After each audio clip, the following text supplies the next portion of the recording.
Vamos a iniciar con este tema, a platicar algo sobre este tema tan importante, que es el FAST-HUD-BID, evaluación diaria por enfermería en la UCI. Bueno, dentro de las instituciones hospitalarias,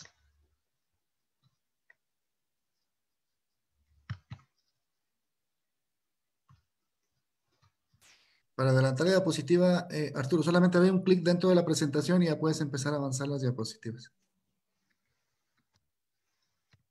ok, gracias. Dentro de las instituciones y, bueno, alrededor del mundo, tenemos que cada año se producen 134 millones de eventos adversos en los hospitales por una atención inadecuada y poco segura.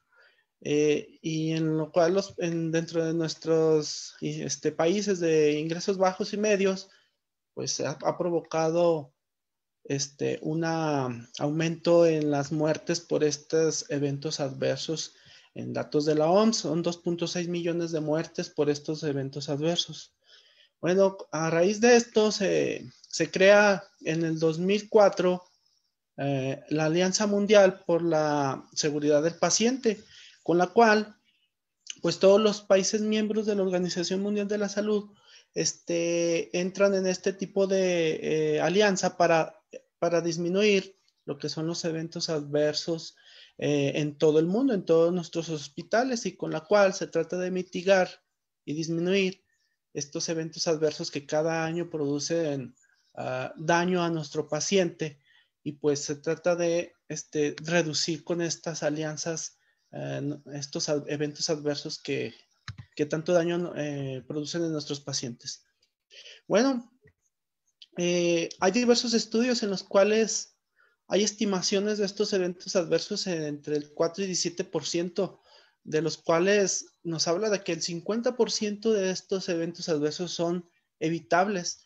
Pues es un dato muy importante, ya que estamos ante un problema que tiene solución y que y que tenemos que implementar para poder reducir este tipo de problemas. Ante estas situaciones hay varios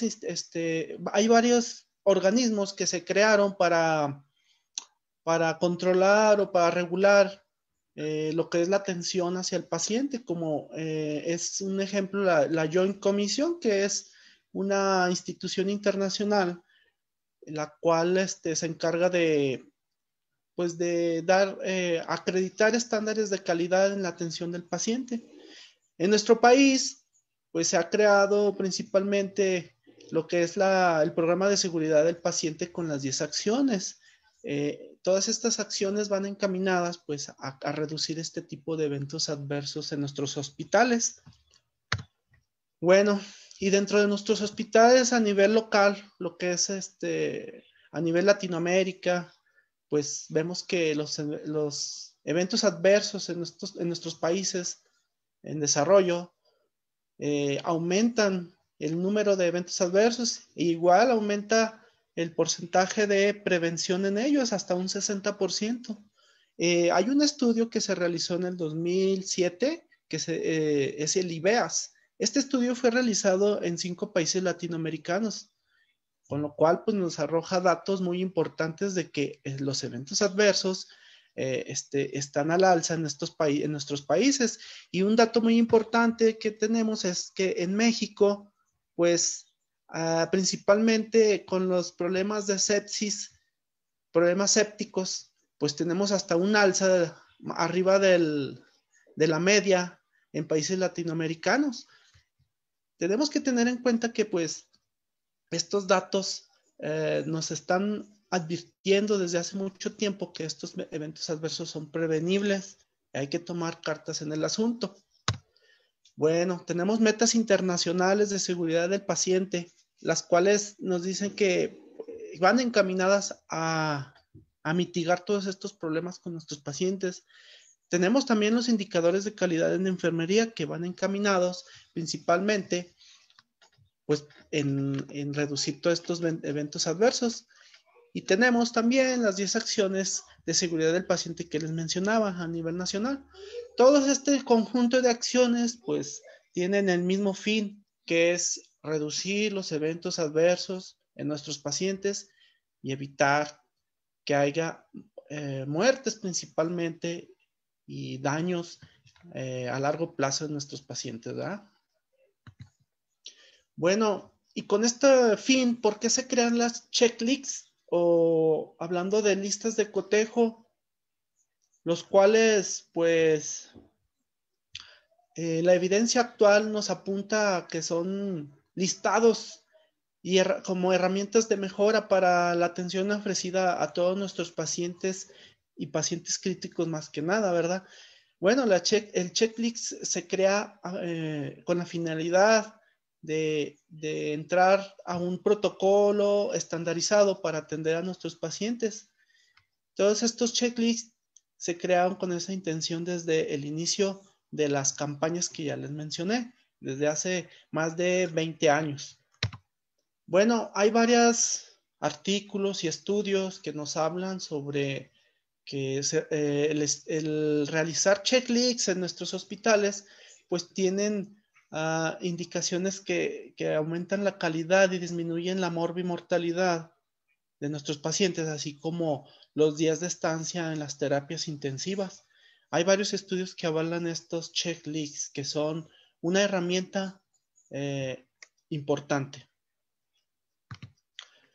Bueno, algunos ejemplos de checklists que tenemos, bueno, a nivel de nuestra profesión, pues son varios.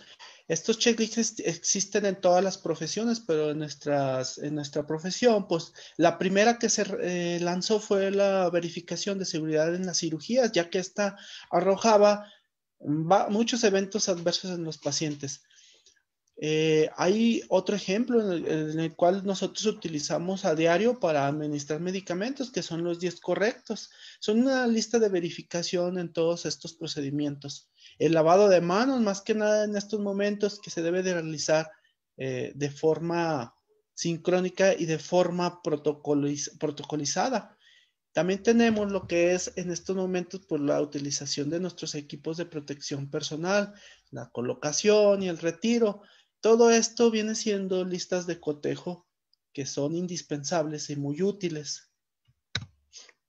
Bueno, y ahora el Fast Hug Beat, ¿qué es? ¿A qué se refiere? Pues se traduce como un abrazo rápido hacia nuestro paciente que debemos de ofrecer. Y que esta mnemotecnia FAST-Hugh fue creada por el doctor Jean-Louis Vincent en el año 2005, el cual publicó en ese año un artículo titulado Dale a tu paciente un abrazo rápido al menos una vez al día. Él propuso en este estudio en esta mnemotecnia que evocara con facilidad una lista de verificación con la cual era una secuencia de cuidados hacia nuestro paciente y con lo cual pues se ofrecía una mejora en nuestros cuidados y con calidad para pues evitar los eventos adversos. Hay dos estudios aquí, un ejemplo en México, en el cual utilizaron la mnemotecnia FAST-Hugh, en la cual pues tuvieron resultados favorables en minimizar los días de estancia hospitalaria, los eventos adversos principalmente. Estos dos estudios dan esos datos de que sí es muy útil esta mnemotecnia, esta checklist que se utiliza para nuestros pacientes críticos.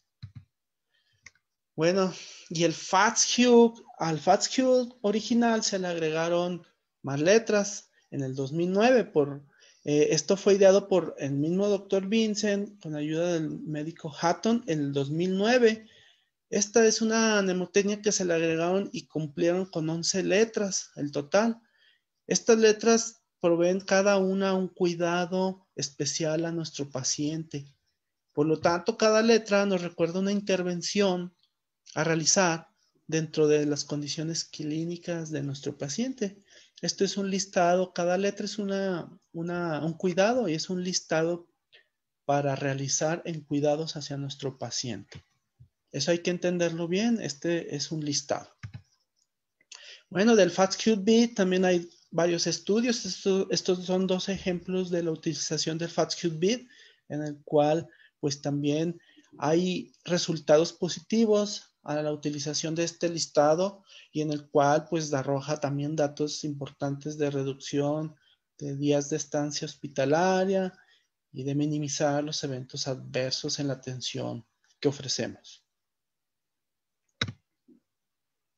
Como les menciono, cada letra proporciona un cuidado. Aquí se los ejemplifico. El FATS, el HUX y el BIT son cada una acciones a realizar y cuidados en nuestros pacientes, lo cual vamos a ir desglosando cada una de las letras y explicándolas para tener una mejor comprensión de lo que es cada cuidado y por qué se realiza cada uno. Bueno, vamos a iniciar con la primera letra, que es la alimentación.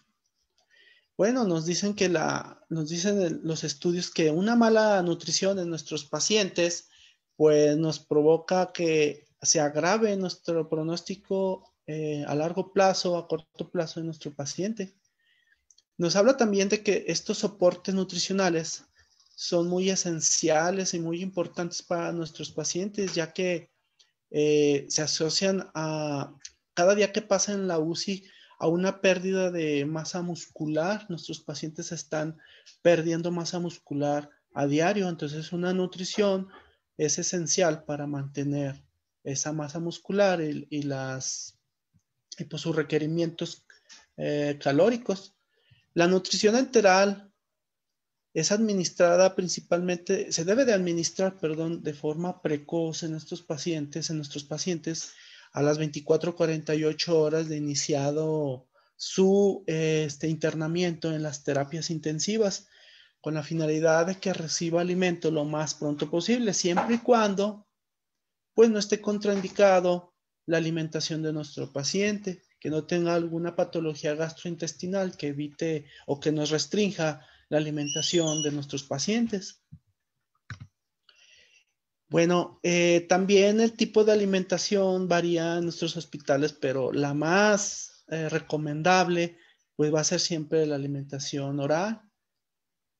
Esta pues lógico que nuestros pacientes críticos muchas veces no se puede administrar, así que recurrimos a la alimentación parenteral y enteral.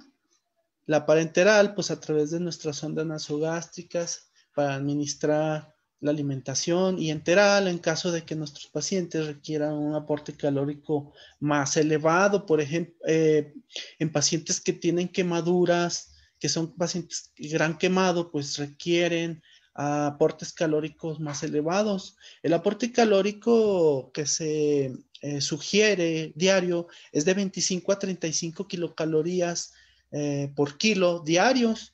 Entonces, si estas nutriciones a través de de estas tomas no cumplen las expectativas, pues la nutrición parenteral es la más recomendable, así que la van a ver instalada en nuestros pacientes críticos en la mayoría de las veces.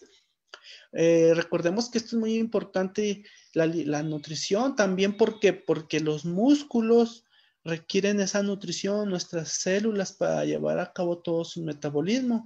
Un ejemplo muy simple o a lo mejor muy insignificante que tenemos, pues ejemplo es en la respiración. Al momento de estar un paciente desnutrido, pues no, si no tiene ese aporte calórico en los músculos, principalmente de la respiración, pues no va a tener una adecuada respiración, una función adecuada en esos músculos que le ayuden a respirar. Así que es muy importante tener a los pacientes nutridos, evitar que nuestros pacientes tengan pérdida de masa magra.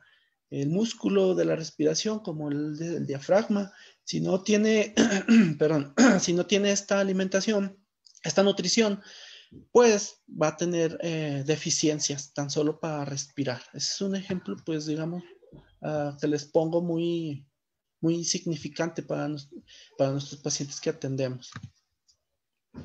Bueno, y ahora la siguiente palabra nos habla de que el paciente tiene que administrársele analgesia. Recordemos que el dolor es uno de los signos vitales que no, bueno, no es uno de los nuevos signos vitales que se debería de agregar. El dolor es algo que se debe de controlar en todos nuestros pacientes, no nada más en las terapias intensivas, también en cualquier área donde estén hospitalizados. El dolor, pues, afecta a nuestros pacientes. Si no tenemos un control adecuado del dolor, tenemos a nuestros pacientes inestables. Recordemos que, pues, producen problemas de taquicardia, hipertensión.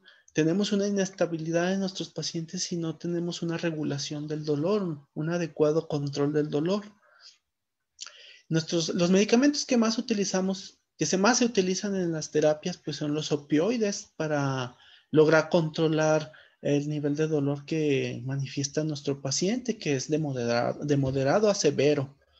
¿Y con qué vamos a nosotros a iniciar la analgesia? Pues tomemos en cuenta que hay una escala de analgesia de la OMS, en la cual pues nos va llevando escalón por escalón para el adecuado manejo de nuestro paciente.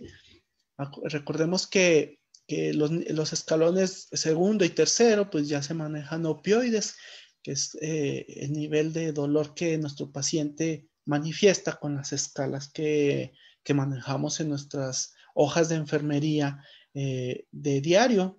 ¿Y cuáles son estas escalas que estamos manejando en nuestras hojas de enfermería? Pues son la escala del dolor numérica y la escala de dolor de caras de Wombacher, que vienen ahí en un apartado de nuestras hojas de enfermería para estar valorando y teniendo un nivel para checar el nivel de dolor de nuestro paciente y así saber qué analgésico podemos instalar, si requiere analgesia con AINES o ya requiere un aporte de opioides con AINES algunas veces. Entonces hay que tener en cuenta que estas listas de estas escalas de nivel de dolor son muy importantes. Hay que controlar el dolor de nuestros pacientes. Es uno de los signos que encontramos con más recurrencia en nuestros pacientes en el hospital. Pues todos los pacientes acuden al hospital cuando tienen dolor. Ahora sí que es uno de los síntomas que debemos de controlar de forma prioritaria. Bueno, y ahora la sedación. La sedación es una de las armas más utilizadas en nuestros pacientes críticos, ya que con esta vamos a facilitar pues que nuestros pacientes estén en confort para permitir que pues se adapten a todas las circunstancias que los rodean, como es la instalación de un ventilador mecánico en nuestros pacientes críticos. Ahorita actualmente, pues los pacientes de COVID principalmente, la mayoría requieren ventilación mecánica y pues hay que tener una adecuada nivel de sedación para que estén en un confort y estén en una sincronía con el ventilador, que no estén luchando con él, que pues les alivie su ansiedad, que pues todo paciente al estar en el hospital tiene y con estas patologías pues con más razón. ¿Y cuáles son la medicación que más utilizamos en los pacientes que tenemos en el área de UCI? Pues son los benzodiazepinas como el midazolam, el propofol y la desmedetomidina, que también es un medicamento muy utilizado actualmente para mantener una adecuada sedación en nuestros pacientes. Estos son los medicamentos que más utilizamos en las terapias intensivas para mantener una adecuada sedación en nuestros pacientes. Son los que más utilizamos a diario. Y también para esto tenemos para la sedación escalas. Hay dos escalas principales que se utilizan a nivel mundial y en la mayoría de las instituciones de salud en nuestro país. La que utilizamos nosotros en nuestra institución, pues sabemos que es la de Ramsay. Esta escala de sedación pues nos valora al paciente en 6 puntos, en el cual pues nosotros a través de esta escala valoramos en qué puntaje se encuentra nuestro paciente, que aquí la más recomendable es tenerlo en el punto número 2, que es cooperador, orientado y tranquilo. Bueno, también tenemos la escala de sedación RAS, que esta se utiliza en otras instituciones como en el Seguro Social. Es también igual una valoración en puntaje, con la cual pues nos vamos pues vamos a checar el nivel de sedación que tiene real nuestro paciente. Aquí pues estas dos escalas son muy importantes porque pues nos van a medir el nivel de sedación que tenemos en nuestros pacientes y hay que checarlas diario, por turno, en nuestras hojas de enfermería. Es un dato muy importante tener bien sedado a nuestro paciente. Bueno, otra de las palabras que tenemos ahora es la tromboprofilaxis. Bueno, en esta nuestros pacientes principalmente vamos a tener factores de riesgo para que cursen con problemas de trombos, principalmente nuestros pacientes de la terapia intensiva, pues la mayoría están encamados y inmovilizados, sea por sedación o por su estado de salud, con lo cual pues tienen un factor de riesgo muy elevado de formar trombos en las partes más distales del cuerpo, que son las piernas. Pacientes con ventilación mecánica, con trastornos hemodinámicos, pacientes que no tienen movilidad. También los pacientes que tienen catéteres, pues tienen una alta probabilidad, y principalmente catéter central, de formar trombos, coágulos. Entonces, hay que tomar en cuenta que nuestros pacientes encamados y inmóviles pues tienen ese riesgo de formar trombos, y sobre todo la enfermedad de trombosis venosa profunda. Nuestros factores de riesgo, como les menciono, pues son por su edad también muy importantes.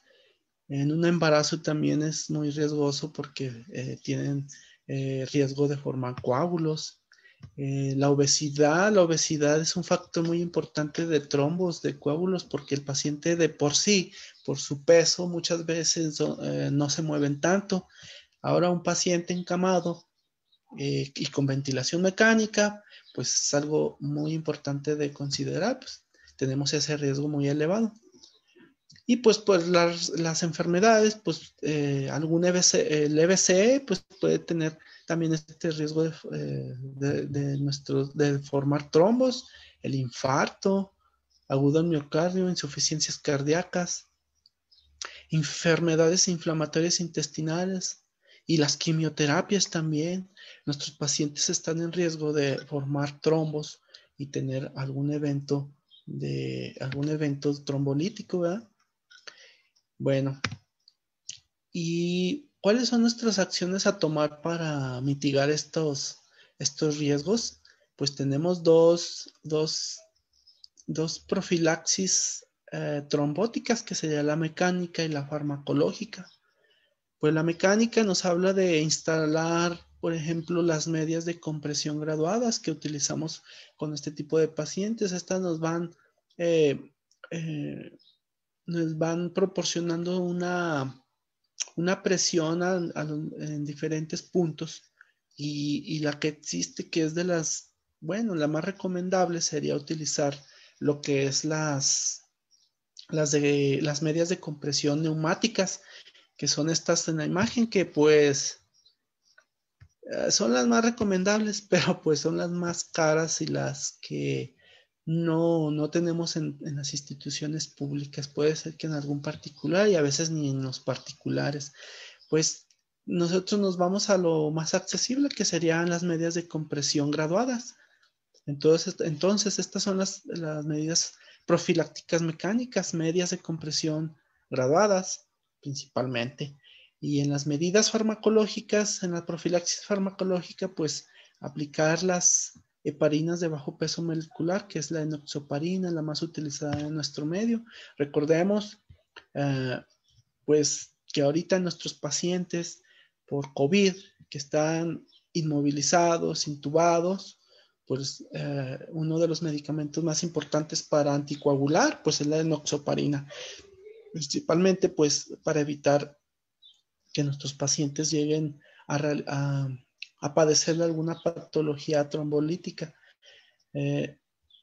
La terapia farmacológica de profilaxis, pues siempre va a estar limitada por los riesgos que conlleve, pues si el paciente está sangrando, si tiene un problema de sangrado, claro que no le vamos a poder instaurar las medidas profilácticas farmacológicas. Aquí son recomendables siempre las medidas mecánicas. Así que siempre van de la mano lo farmacológico por el estado clínico de nuestro paciente.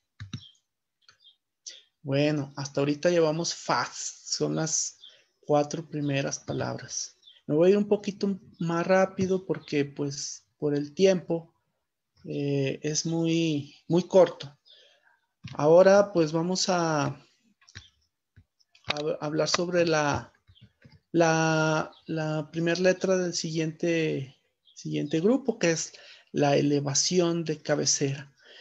Elevar la cabecera en nuestros pacientes entre 30 a 45 grados, pues nos va a reducir la incidencia, principalmente cuando se está dando alimentación, del reflujo gastroesofágico.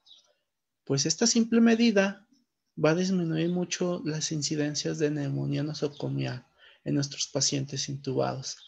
Pues con esta medida vamos a aliviar mucho de los problemas que tenemos en el hospital por neumonías asociadas a la ventilación, elevando la cabecera a 30 a 45 grados.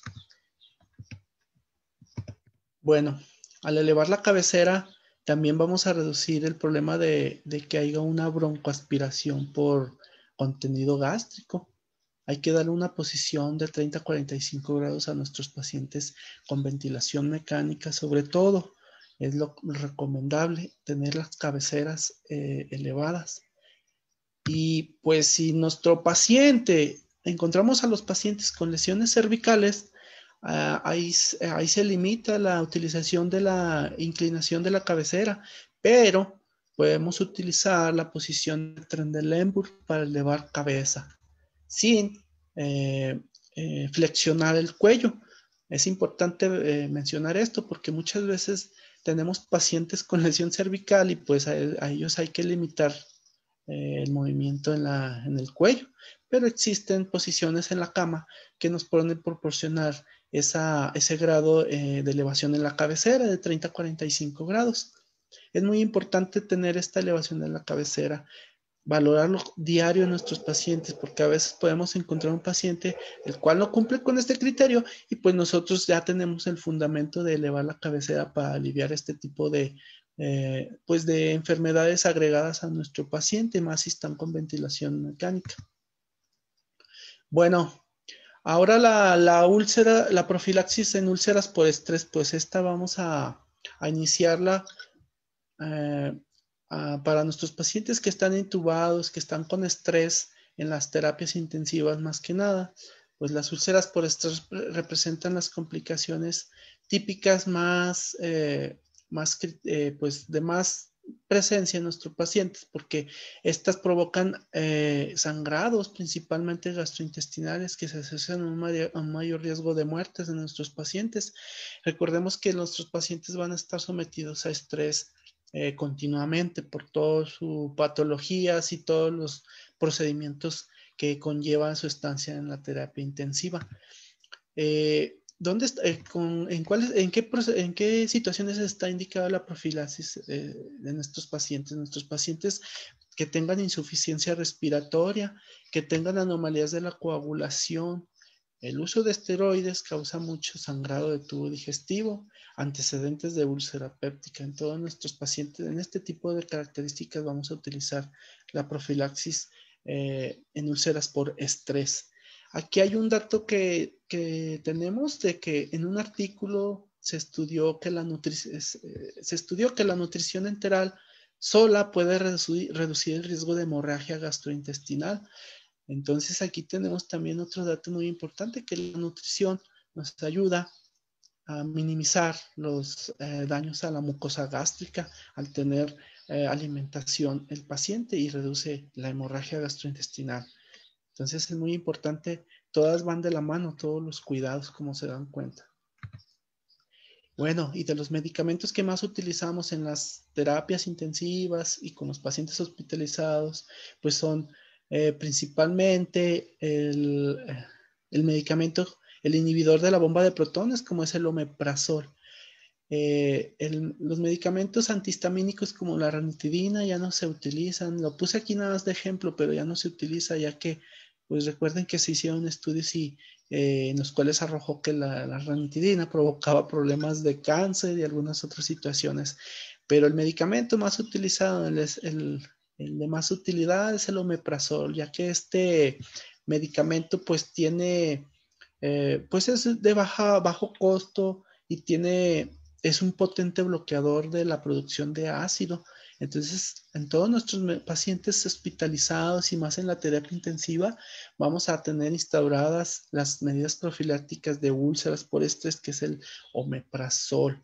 Y la alimentación también, como ya les mencioné. Esto nos va a reducir mucho los problemas de sangrados gastrointestinales. Es muy importante tener esta profilaxis en todos los pacientes y de hecho en todos los pacientes, si se dan cuenta, tienen indicado ya el omeprazol como un medicamento de inicio en todo paciente que llega a los hospitales y pues más en nuestras terapias. Este tipo de medicamento nos va a ayudar mucho. Ahora hablemos de la control glicémico. La glicemia, pues es muy importante porque controlarla, ya que los niveles altos de glicemia en nuestros pacientes van a estar relacionados con un aumento de mal pronóstico, de problemas relacionados o agregados a sus patologías. La hiperglicemia va a facilitar también a que se aumenten las infecciones dentro de nuestra atención de nuestros pacientes, porque pues un medio con azúcar elevada en nuestro cuerpo facilita que muchas bacterias se proliferen. Así que hay que controlar nuestra glucosa siempre, hay que tener niveles pues adecuados. Recordemos que la glucosa es uno de lo más indispensable para el metabolismo en nuestras células y principalmente en órganos llana. El cerebro es el de los órganos que utiliza más glucosa en todo nuestro cuerpo. Al igual que si tiene un exceso de glucosa, también provoca problemas principalmente microvasculares. Recordemos a los pacientes diabéticos que tienen problemas de circulatorios porque pues el exceso de glucosa va dañando los capilares y pues va dañando tanto a las venas y arterias que causa otros problemas, recordemos. Así que la glucosa es uno de los parámetros más importantes en nuestros pacientes para tener un control adecuado de su sintomatología y de sus problemas.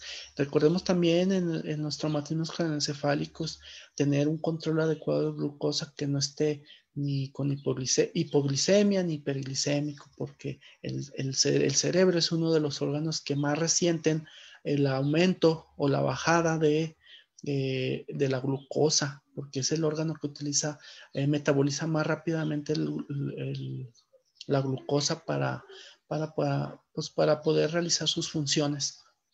Hay que tener en cuenta esto siempre, compañeros. Controlar la glucosa es importante en todos nuestros pacientes para un adecuado control y mantenimiento de nuestro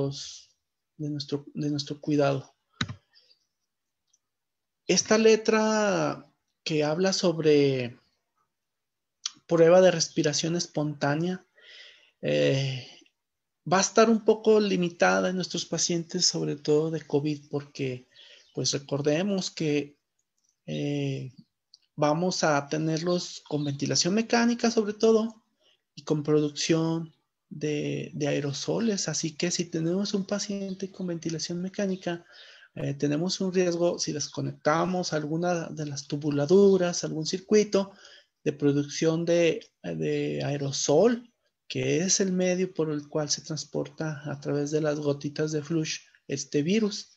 Así que este cuidado en nuestros pacientes con COVID pues va a estar limitado porque tenemos que hacer una prueba de tubo en T para pensar en un futuro extubar a nuestros pacientes. Claro que se puede realizar en las terapias intensivas con este tipo de pacientes, pero con todas las medidas de precaución, con el riesgo de que se va a producir un elevado producción de aerosol en nuestra área. Así que este cuidado va a estar limitado por esa situación en nuestros pacientes de COVID, ya que si son pacientes de otra patología, pues sí, es un cuidado que debemos realizar. Se les da una ventana neurológica disminuyendo el sedante para que podamos nosotros hacer pruebas de tubo en T, pruebas espontáneas de respiración para ver si nuestro paciente está en condiciones para pensar en un posible protocolo de extubación. Pero aquí nuestros pacientes de COVID pues sí va a estar muy limitado porque pues vamos a producir muchos aerosoles y vamos a estar en riesgo, en un elevado riesgo todo el personal que estemos con este tipo de pacientes. Así que hay que tener en consideración este cuidado. Bueno, otro de los cuidados y otra de las letras que nos habla es del régimen intestinal. Bueno, nuestros pacientes críticos, pues ya hablé de que están la mayoría encamados, inmovilizados por la patología, por sedación, por ventilación mecánica. Entonces son muy propensos nuestros pacientes a desarrollar estreñimiento. Estos pues van a estar relacionados a lo que les mencioné, a todos estos datos que les doy de inmovilidad. La deshidratación y alteración electrolítica también nos va a desencadenar problemas de estreñimiento. El uso de opioides proporciona mucho estreñimiento en nuestros pacientes. Al tener un ilio paralítico, pues tenemos muchos riesgos y más en pacientes de edades avanzadas. Recordemos que ellos, al tener a veces ilio paralítico, pues vamos a sospechar muchas veces de que tengan una trombosis mesentérica. Nuestros pacientes hay que estar checando constantemente que pues tengan un régimen intestinal adecuado. Por ejemplo, pues estamos alimentando a nuestros pacientes, ya sea por vía de sonda nasogástrica o la vía parenteral, pues hay que tener en cuenta que los pacientes deben de tener una función intestinal adecuada, deben de tener movilidad intestinal, porque si no es así, pues va a provocar más daños en nuestros pacientes, pueden desarrollar hasta una perforación intestinal. Con la alimentación como primer cuidado que mencioné, pues se evita este ilio paralítico al alimentar a nuestro paciente, pero también tenemos que tener en cuenta que nuestro paciente tiene que estar con un adecuado régimen intestinal, con deposiciones de forma adecuada, que no tenga diarrea también, porque pues también eso es importante mencionar que nuestros pacientes críticos y con COVID, muchos de ellos presentan diarrea, que es uno de los signos que más aqueja a los pacientes de COVID, que es la diarrea. Así que hay que también tener en cuenta del control hídrico y de electrolitos para no agregar un problema más a nuestro paciente que está con ciertas patologías. Entonces hay que checar siempre el régimen intestinal que sea de forma adecuada y pues de forma normal, digamos, que no tenga diarrea principalmente, que haga del baño, que no esté estreñido, porque pues, esto nos va a causar muchos problemas a la larga o al corto plazo en nuestros pacientes. La siguiente de las letras pues nos habla de la revisión y retiro de los catéteres y líneas en nuestro paciente. Esto es muy importante porque pues nuestros pacientes críticos siempre van a estar invadidos por varios catéteres que nos ayudan a los diferentes manejos y proporción de cuidados, como son, pues son los catéteres de vía central, los Mahucar para hemodiálisis, nuestros sondajes vesicales, las sondas Levin para alimentación. Y pues al estar nosotros manejando de forma adecuada estos catéteres y haciendo un chequeo diario de la forma en que se encuentran, si están permeables, que no estén sucios, vamos a limitar mucho las infecciones agregadas a nuestros pacientes que complican más la situación de salud en la que se encuentran. Recordemos que hay protocolos y manejos para el manejo de catéteres. Inclusive hay un dato de cuidado de enfermería que nos dice que estamos en el manejo de la sonda vesical, que nos da un dato de una calidad en la atención del paciente, que es pues tener pacientes sin infecciones de vías urinarias por los catéteres vesicales. Entonces todos los catéteres que tiene nuestro paciente, incluyendo la intubación, el tubo endotraqueal, pues son catéteres y son dispositivos invasivos, los cuales nos pueden provocar más infecciones en nuestros pacientes, más problemas de lo que ya tiene nuestro paciente. Así que hay que revisar, hay que checar diariamente que nuestros catéteres y líneas estén limpios, permeables, y si hay alguno que ya no es necesario en el paciente, pues irlo retirando paulatinamente, que claro que nuestros pacientes en la terapia intensiva pues son de larga estancia, pero hay que tratar de minimizar este tipo de problemas. Es un estándar de calidad el tener pacientes con catéteres invasivos y sin infecciones, como es en el catéter central la bacteriemia, que es uno de los problemas más recurrentes de infecciones en pacientes hospitalizados. Los catéteres centrales son de mucha ayuda, pero son una puerta abierta muy grande hacia muchos de los patógenos que causan estas infecciones. El estafilococos es el principal bacteria que causa este tipo de infecciones en los catéteres centrales. Tenemos muchos pacientes infectados por este tipo de catéteres, así que hay que considerar nuestro cuidado para minimizar ese tipo de infecciones y tener un control adecuado de los catéteres. La clínica de catéteres no es la encargada de diario revisarlos, los responsables somos nosotros como administradores de cuidados a nuestros pacientes. Hay que tener en cuenta siempre este cuidado, compañeros. ¿Sí? Estos son los dispositivos que tenemos que se instauran en nuestros pacientes, que son pues el catéter central, la sonda vesical, catéteres periféricos, sonda Levin, dispositivos invasivos que nuestro paciente, que el paciente va a contar con ellos, pero tenemos que estar revisando a diario que no se infecten, que no tengan algún problema. ¿De acuerdo? Ahora, pues la letra que continúa nos habla de la desescalación de antibióticos. Todos nuestros pacientes van a tener una terapia antibiótica prolongada que va a interferir en la microbioma del huésped y alterar los equilibrios microbiológicos existentes, ya que estos van a conllevar a que puedan desarrollarse una resistencia de los microorganismos, una resistencia a los antibióticos, a ser resistentes a los microorganismos, a los antibióticos. La desescalada de antibióticos, pues nos habla de que se instaura nuestra terapia, pero hay que ir de la mano principalmente de la antibioticoterapia, de lo que es el antibiograma, perdón. El antibiograma es una de las armas principales para hacer el manejo adecuado de la terapia de antibióticos.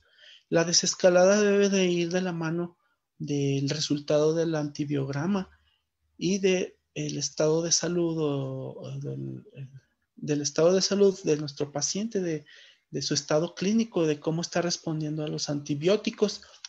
El mantener una terapia de antibióticos demasiado tiempo, pues va a la larga a arrojar a una resistencia de estos microbios, de estas bacterias a algún antibiótico. Por eso se hace mucho hincapié en que se realice el antibiograma para saber qué es lo que podemos utilizar de antibióticos para ciertas bacterias.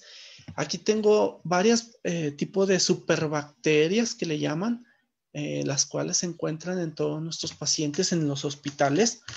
Tenemos Enterococcus, Staphylococcus, Clostridium, el Acinetobacter, que muchos de nuestros pacientes en la terapia pues son, se desencadenan Acinetobacter, las pseudomonas, las enterobacterias. Todo este tipo de bacterias, este grupo de bacterias son bacterias muy resistentes a antibióticos. Entonces hay que utilizar, aquí está el ejemplo que tengo de un antibiograma en el cual, pues, nos dice qué antibiótico a qué antibiótico es sensible nuestra bacteria, nuestro virus, y a cuál es resistente. Así, esta es una guía para instaurar una terapia de antibióticos. Y pues como le repito, el tiempo de utilización de los antibióticos siempre va a depender del estado de salud de nuestro paciente, de cómo evoluciona esa infección y de los antibiogramas. ¿Para qué? Para hacer una desescalada de antibióticos y ir retirando antibióticos para no propiciar que este virus, esa bacteria, en la bacteria principalmente, sea resistente a algún otro antibiótico y ya no podamos utilizar ninguno de estos antibióticos. Hay algunos ejemplos aquí de algunos estudios en los cuales habla de que pues la desescalada de antibióticos pues se recomienda para que pues, nuestro paciente no tenga una resistencia a algunos antibióticos en un futuro, ¿verdad? Bueno, y pues como conclusión, hablamos que esta nemotecnia Fast-QB es fácil y ayuda para garantizar una atención de calidad al paciente.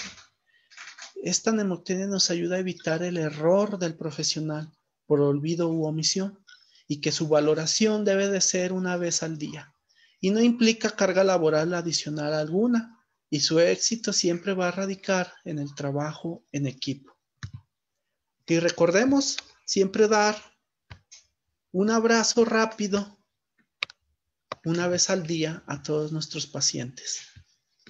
Recordemos siempre eso, dar un abrazo emocional y aquí en este caso, pues, de atención y de cuidados a nuestros pacientes. Pues por mi parte sería todo. Muchas gracias. Si hay alguna pregunta. Gracias, Arturo. No sé si los que nos están escuchando y viendo tengan alguna pregunta, nos la pueden dejar en los comentarios. También ya se nos terminó el tiempo, nada más tenemos aquí una pregunta, a ver si nos puede contestar rápidamente. Sí. Nos preguntan si existen estudios que demuestren el nivel de eficacia de utilizar esta nemotecnia, porque de ser así deberíamos de incluirla en las hojas de enfermería. Por aquí es lo que nos hacen llegar. No sé si nos puedas decir algo.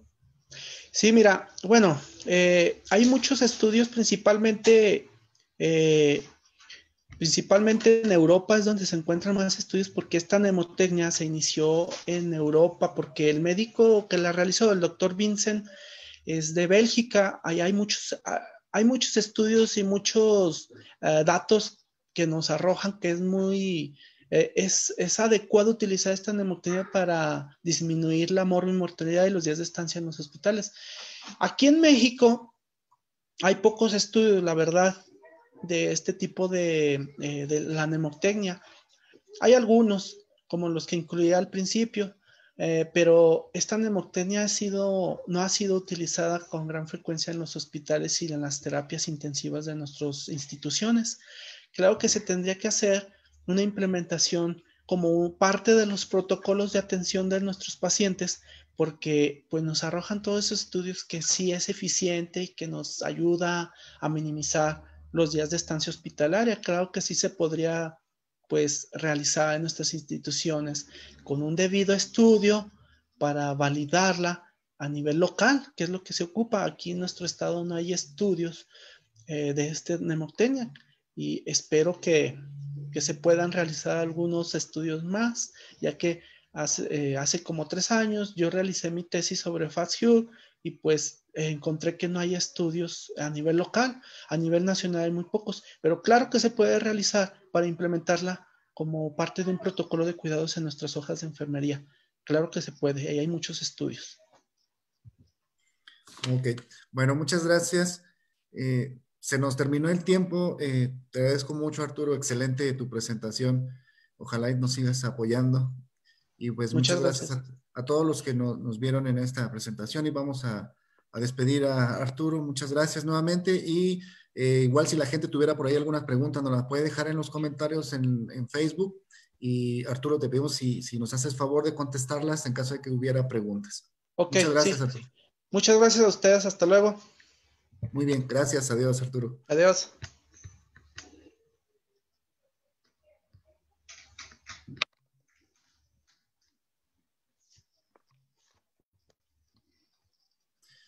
Muy bien.